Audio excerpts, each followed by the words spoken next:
Et salut tout le monde, c'est Redfield et aujourd'hui on se retrouve pour la première partie du vidéo test d'Uncharted Drake's Fortune. Comme pour Gears of War, j'ai décidé de faire cette vidéo sur la version New Gen du titre. Mais mon test prend bien évidemment en compte mon avis sur la version Old Gen autant que sur la version New Gen. Uncharted version PlayStation 3, c'est édité par Sony, c'est développé par Naughty Dog, c'est dispo depuis le 5 décembre 2007. Uncharted version PlayStation 4, c'est édité par Sony, c'est développé par Naughty Dog et Bluepoint Games, et c'est dispo depuis le 7 octobre 2015. Dans tous les cas, ça reste de l'action-aventure composé d'un mode solo et d'un mode solo uniquement, et déconseillé aux moins de 16 ans. Uncharted, de quoi ça parle? Ça raconte l'histoire de Nathan Drake, ce personnage-là, un aventurier qui pense être le descendant de Sir Francis Drake, qui était lui-même un aventurier. Nathan se met en quête de continuer ce que son aïeul, ou son possible aïeul plutôt, a commencé, à savoir trouver Eldorado.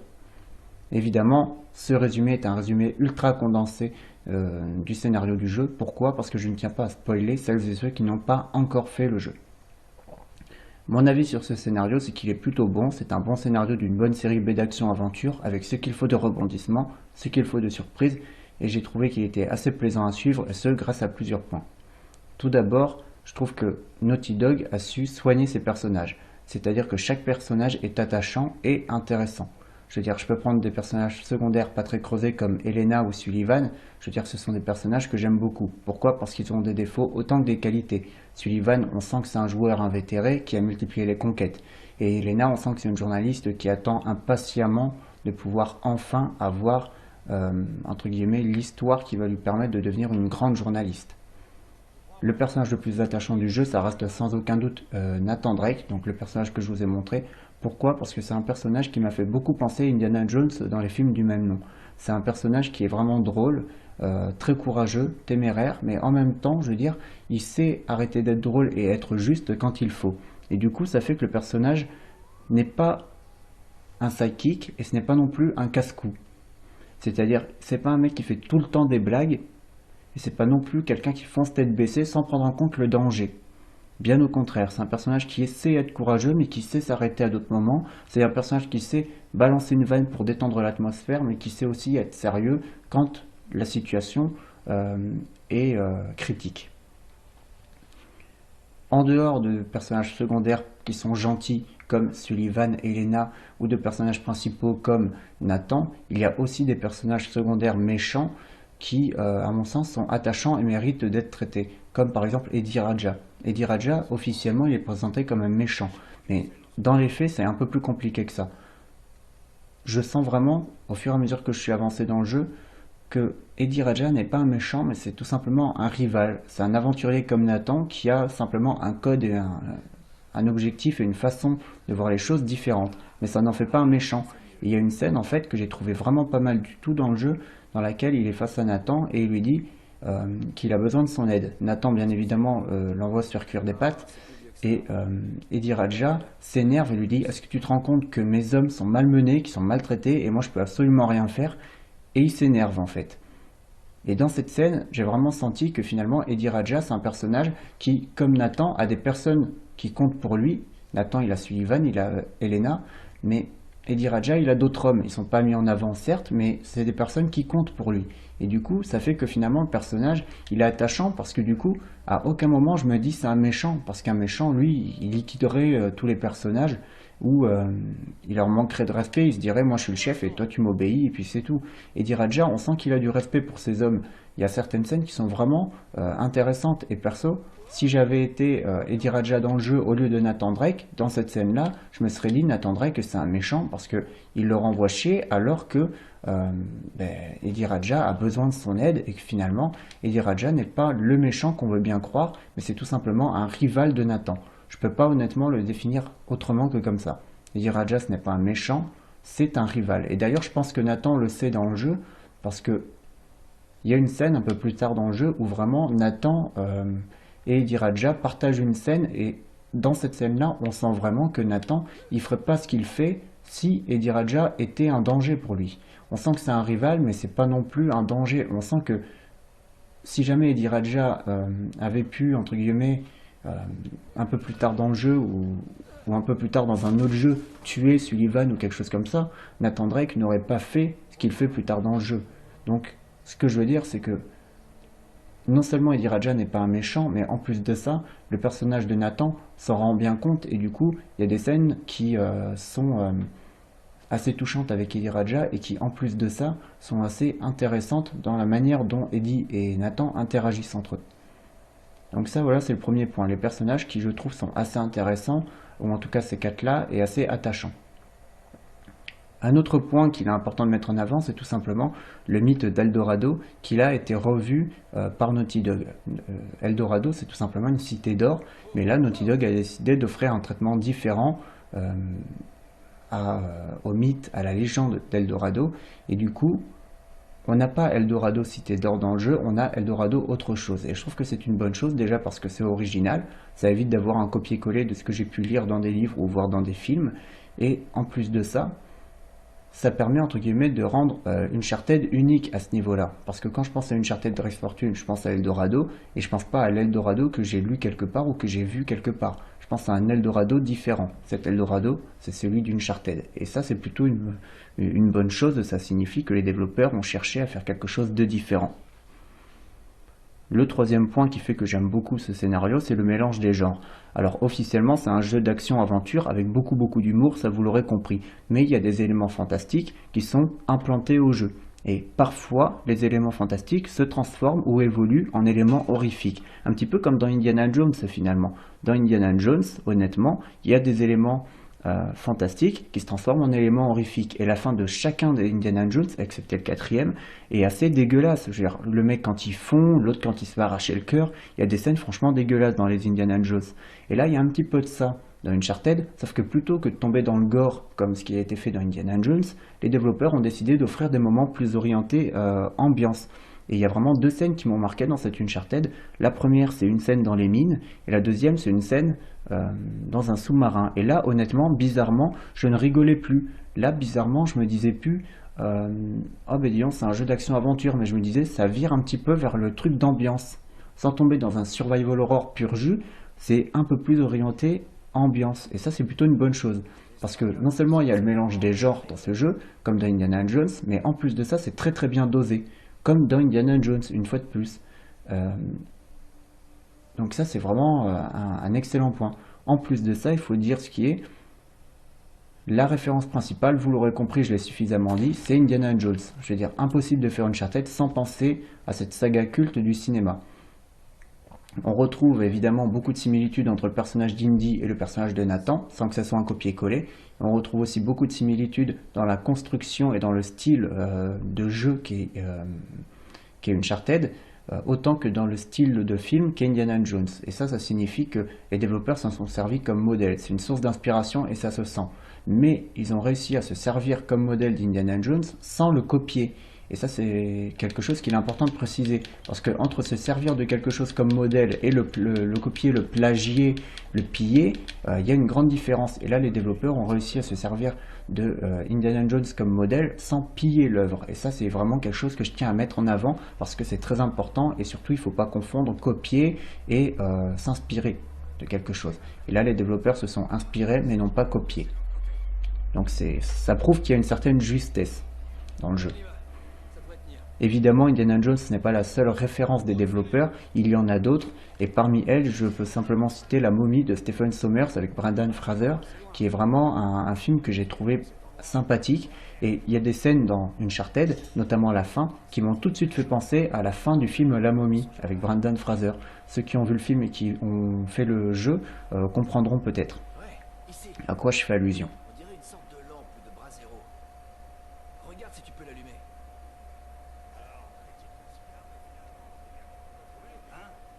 Pour résumer, non seulement je trouve que le scénario de cette Uncharted est plaisant à suivre, mais en plus de ça, le jeu a une vraie ambiance en fait. Une ambiance digne d'Indiana Jones.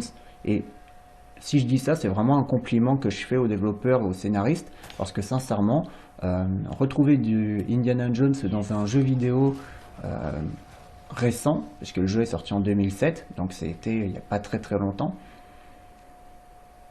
honnêtement, j'ai trouvé que c'était une super idée et que j'ai trouvé que c'était super en fait d'arriver à rendre hommage à Indiana Jones sans le copier et à faire quelque chose de nouveau sans forcément que ça soit révolutionnaire. Et je tiens à mettre ça en avant parce que pour moi c'est important.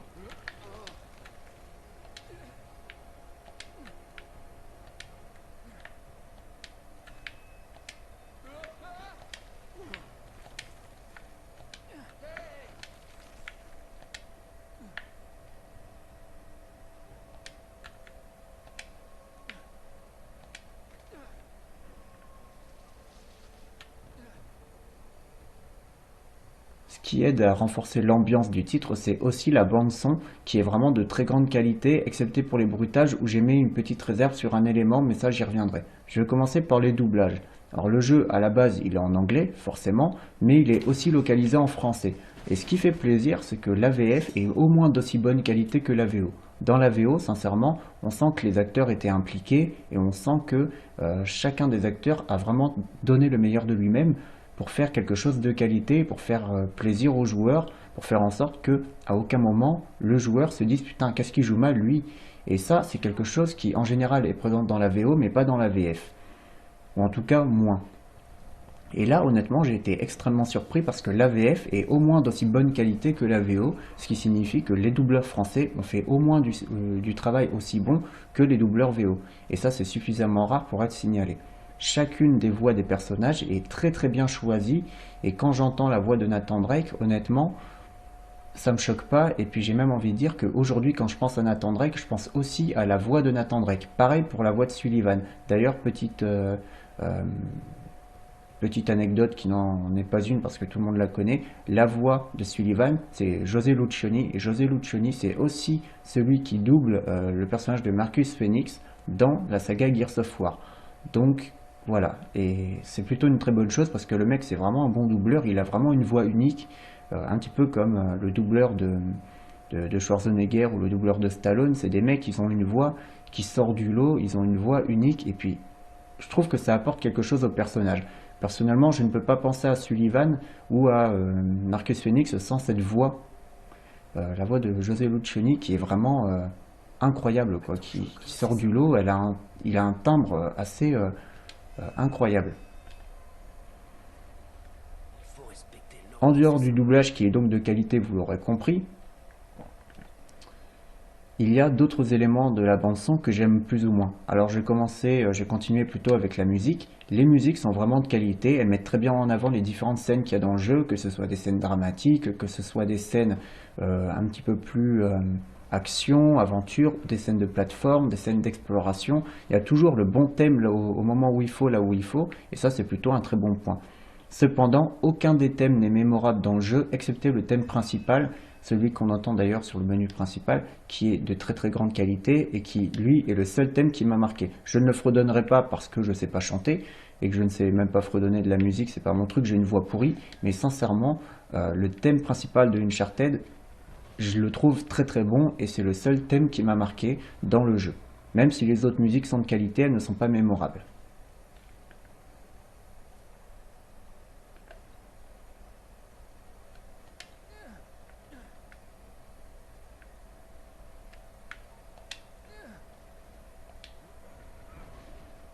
Pour finir, je vais parler des bruitages parce que c'est là que j'ai mis une toute petite réserve. Alors les bruitages, globalement, ils sont de qualité. Il n'y a pas de problème. Je veux dire, les bruitages des environnements, par exemple, quand on interagit avec, je sais pas moi, des éléments, qu'on entend les bruits de poussière ou les bruits des feuilles qui se poussent ou tout simplement qu'on se balade dans des environnements un petit peu plus, comment dire, un petit peu plus stressants, oppressants. Il y a vraiment toute l'ambiance sonore et surtout les bruitages qui, moi personnellement, ne m'ont pas choqué, bien au contraire, je les ai trouvés vraiment de qualité. Quand on se bat contre certains soldats, certains font des cris qui, moi, m'ont fait penser au cri Willem. Alors, le cri Willem, c'est un cri qui est culte dans le cinéma, il est utilisé dans énormément de films, limite jusqu'à l'overdose. Et par exemple, dans Man of Steel, la scène où Faora Hull perfore l'avion dans lequel il y a Lois Lane, etc., etc., eh bien, un soldat est expulsé de l'avion et ce soldat-là, pendant qu'il est expulsé, on entend en fond le cri Willem. Et ça, on l'entend dans énormément de films, dans quasiment tous les films même, j'ai envie de dire. Mais voilà, c'était pour vous donner un exemple, pour celles et ceux qui ne savent pas ce qu'est le cri Willem.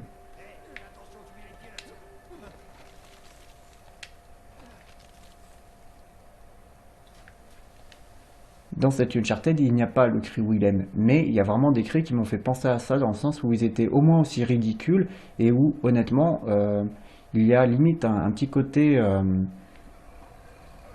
tu sais pas pourquoi il y a ce cri-là, je veux dire, ça rajoute un petit peu, entre guillemets, de côté comique à certaines morts de certains personnages. Et c'est vrai que quand on fait exploser un personnage, même si le jeu n'est pas du tout gore, il n'y a pas du tout de sang ni rien, quand on fait exploser un personnage et qu'on entend ce fameux cri, donc qui n'est pas le cri Willem mais qui est un cri créé pour le jeu, eh bien honnêtement j'ai tout de suite pensé au cri Willem et je me suis tout de suite dit, putain, les mecs, limite, ils ont fait une sorte de petit clin d'œil au cri Willem sans l'intégrer. Et je trouve que c'est très drôle. Vraiment, il y a des cris qui sont très drôles. Je ne les imiterai pas non plus parce que bah, ça serait complètement ridicule. Mais c'est des cris qui, moi, m'ont personnellement fait beaucoup rire dans ce jeu et m'ont tout de suite fait penser au cri Willem. Maintenant, le point des bruitages sur lequel j'ai mis une réserve, c'est tout simplement les bruitages des armes. Parce que je trouve qu'ils sont bons, ils fonctionnent bien, il n'y a pas de problème, mais ils manquent d'impact. Sincèrement, quand je tire au fusil à pompe, je me dis pas que je tire avec un fusil à pompe. Je me dis je tire avec un fusil. Et c'est pas un fusil qui semble faire beaucoup de dégâts. Et c'est là le problème. C'est que je prends un jeu comme The Evil Within, par exemple. The Evil Within, quand je tire au fusil à pompe, je me dis, si j'arrache la jambe d'un ennemi, je le comprends. Parce qu'il y a un sentiment d'impact quand je tire au fusil à pompe. Et là, dans ce jeu, quand je tire au fusil à pompe, j'ai pas le sentiment d'impact qu'il y a, par exemple, dans un The Evil Within. Donc, c'est un petit peu dommage, j'aurais aimé qu'il y ait plus d'impact dans les bruitages des armes, même si ça fonctionne quand même très bien, il faut bien l'avouer.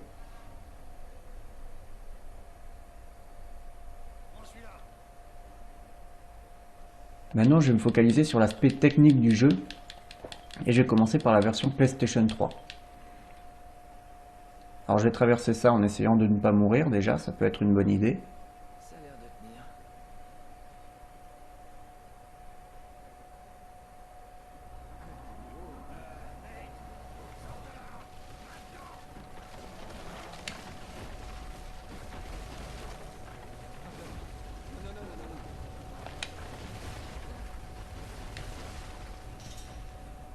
Bon, bah ça s'est pas mal passé finalement.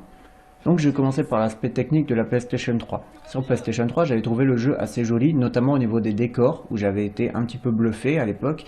Et je m'étais dit vraiment les décors sont magnifiques, et les différents effets comme la pluie, les effets de lumière, ou l'effet mouillé sur les vêtements, rendent vraiment super bien. Néanmoins, j'avais eu quelques petits problèmes techniques, quelques petits bugs techniques à l'époque qui avaient gâché le tableau. Déjà l'aliasing qui était assez présent sur la version PlayStation 3, il faut bien le dire, et en plus de ça, les explosions étaient particulièrement moches. Ce qui faisait que finalement, je me disais, le jeu dans l'ensemble est vraiment beau, mais il n'est pas magnifique, il y a des trucs qui sont un petit peu ratés. Mais moi, ce qui m'avait le plus choqué à l'époque, c'était les animations des visages. En fait, je trouvais que les émotions étaient beaucoup trop accentuées et à certains moments, ça donnait vraiment un aspect cartoonesque. J'avais vraiment l'impression de voir des personnages de dessins animés et ça, c'est quelque chose qui m'avait interpellé à l'époque et qui m'avait, entre guillemets, choqué parce que globalement, je trouvais le jeu très beau, mais si les animations des visages avaient été un peu mieux soignées ou un peu plus maîtrisées, un petit peu plus détaillées, honnêtement, je pense que j'aurais été moins choqué, j'aurais trouvé le jeu un petit peu plus beau. Sur PlayStation 3, le jeu tourne à 30 images constantes. J'ai eu aucune chute de framerate, aucune baisse de FPS et du coup, c'est important de le signaler. Sur PlayStation 4, portage oblige, techniquement c'est plus beau, c'est plus fin. Certaines textures ont été revues à la hausse et il y a vraiment un effet grain de peau qu'on voit dans les différents gros plans qu'il y a dans le jeu. Donc ça c'est vraiment un très très bon point, c'est vraiment un point positif que je mets en avant. Malgré ça, il y a quand même toujours de l'aliasing et même s'il est moins présent que sur PlayStation 3, il est quand même présent sur cette version PlayStation 4, donc je tiens à le signaler. Et pour continuer un petit peu avec l'aspect technique, les explosions qui n'étaient pas belles sur PlayStation 3 sont un peu mieux sur cette version PlayStation 4, mais c'est toujours pas ça. Quand on voit les explosions d'un Resident Evil 5 ou même d'un RE6, honnêtement, je me dis, les explosions de RE5 sont les plus belles que j'ai vues sur PlayStation 3. Pareil pour RE6. Donc honnêtement, c'est vrai qu'à côté, cette Uncharted ne fait pas le figure en termes d'explosion, soyons clairs. Les animations du visage, donc forcément, elles n'ont pas changé. Globalement, ils ont retexturé les visages, les personnages, donc ça fait que ça rend un peu mieux que sur PlayStation 3. Mais honnêtement, lors de certains gros plans, notamment par exemple la scène de la cinématique de fin du premier chapitre, où donc Sullivan, Elena et Nathan sont dans l'avion, et bien là, tout de suite, je me suis dit, c'est quand même assez dingue, parce que on voit que les animations des visages étaient limite cartoonesques sur PlayStation 3, et honnêtement, ça a quand même pas mal vieilli, même si ça reste très joli au niveau des décors, au niveau des animations du visage, ça a quand même pas mal vieilli, malgré le fait que les visages sont plus beaux parce que mieux texturés, etc. etc. Globalement, ce Uncharted version PlayStation 4 pardon, tourne à 60 images secondes, donc ce qui est plutôt une bonne nouvelle, sachant que comme sur PlayStation 3 avec les 30 images secondes, je n'avais perdu aucune chute de framerate et je n'ai souffert d'aucune baisse de FPS. C'est la même chose, hein, les baisses de FPS et les chutes de framerate, c'est exactement la même chose, c'est simplement deux termes différents pour parler du nombre d'images secondes. Celui-là tourne en 60 images secondes et sur PlayStation 3 ça tournait en 30 images secondes. Mais tout ça pour dire que ça reste fluide, que ce soit sur PlayStation 3 ou sur PlayStation 4, même si le nombre d'images secondes n'est pas le même. Voilà, je crois que c'est tout pour cette première partie du vidéo test du Uncharted Drake's Fortune. Je vous dis à tout de suite pour la seconde partie. Je vais essayer d'arrêter cette vidéo sur un beau panorama. Donc là, il y en a un en plus, donc ça va pas être très très compliqué.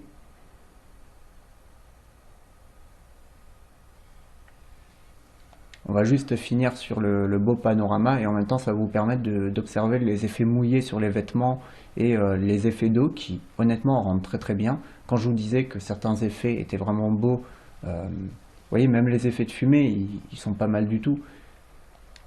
C'est pour ça que je tiens à mettre en avant le fait que techniquement le jeu a vieilli mais il est loin d'être moche. Je veux dire c'est simplement qu'il a vieilli, on voit que c'est un portage. Tout simplement, c'est en aucun cas une critique, j'aime beaucoup cette Uncharted. Mais ça, je le dirai dans la deuxième vidéo quand je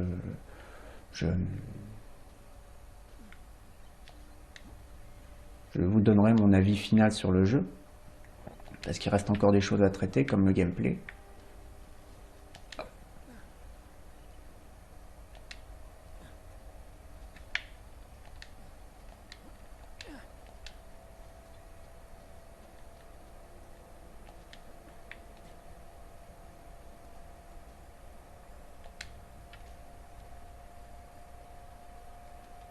Donc là, vous pouvez passer par deux endroits. J'aurais très bien pu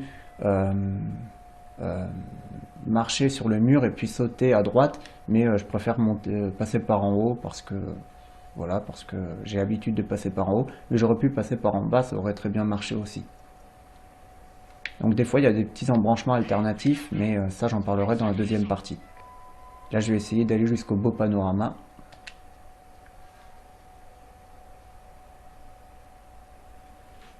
Voilà, je vous remercie d'avoir regardé cette première partie du vidéo test d'Uncharted Drake's Fortune. Je vous dis à tout de suite pour la seconde partie. Portez-vous bien, jouez aux jeux vidéo, jouez à Uncharted et surtout, mangez des frites.